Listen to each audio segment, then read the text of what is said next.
আসসালামু আলাইকুম। আমার তৃপ্তি হেসেল চ্যানেল থেকে সকলকে স্বাগত জানাচ্ছি। আমি আজকে যে রেসিপিটা তৈরি করব তার নাম হচ্ছে পিনাট বাটার স্যান্ডউইচ। এর জন্য আমি একটি ব্রেড নিয়ে নিয়েছি।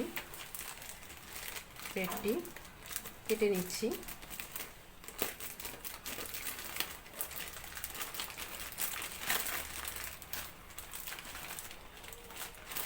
পিসগুলো বের করে নিলাম। প্রতিটি পিসের 4 ধার কেটে নিচ্ছি।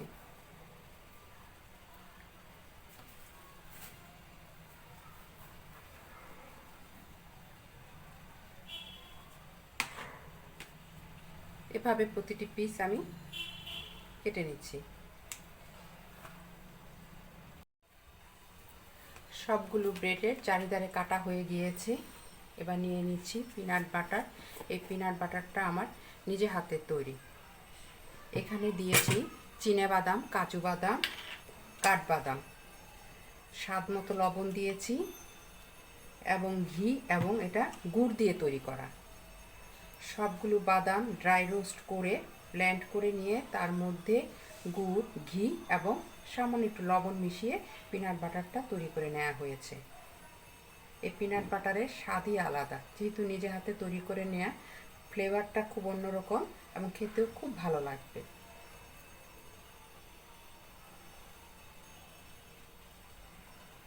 এভাবে করে একটি পিসে লাগিয়ে নিয়ে আরেকটি পিস উপরে দিয়ে দিচ্ছি।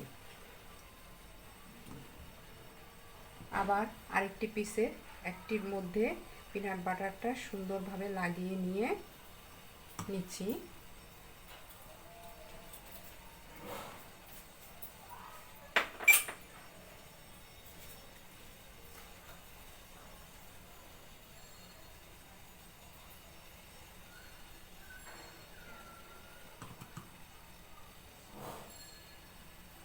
দুটো পিস এখন আমি স্যান্ডউইচ মেকারের মধ্যে দিয়ে দিচ্ছি। স্যান্ডউইচ মেকারকে একটু আগে হিট করে নেওয়া হয়েছে।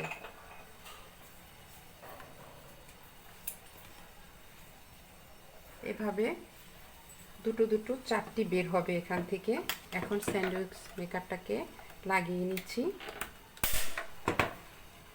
মাত্র 1 মিনিটের জন্য কানেকশন দিয়ে দিচ্ছি।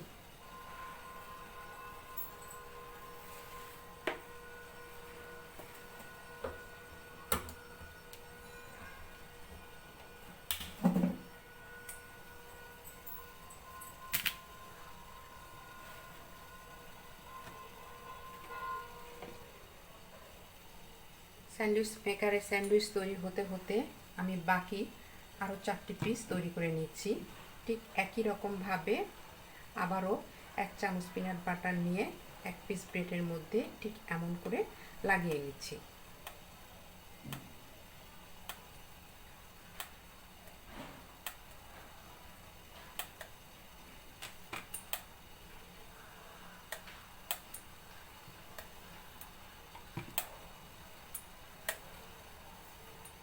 আবার আরেকটি পিসের সাথে ঠিক একই রকমভাবে লাগিয়ে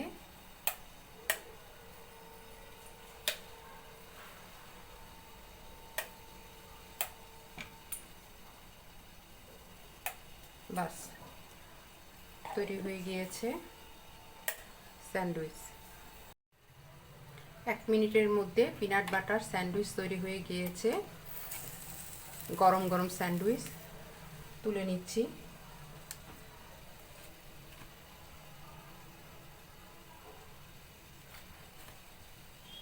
আবার গরম অবস্থায় আরও দুটো স্যান্ডউইচ আমি দিয়ে দিচ্ছি। ঠিক একইভাবে চাপ দিয়ে লাগিয়ে দিচ্ছি।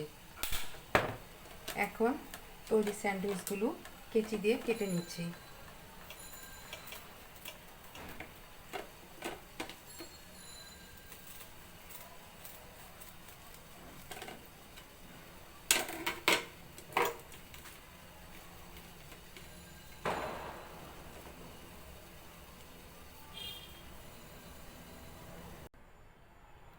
তৈরি হয়ে গেল পিনাট বাটার স্যান্ডউইচ।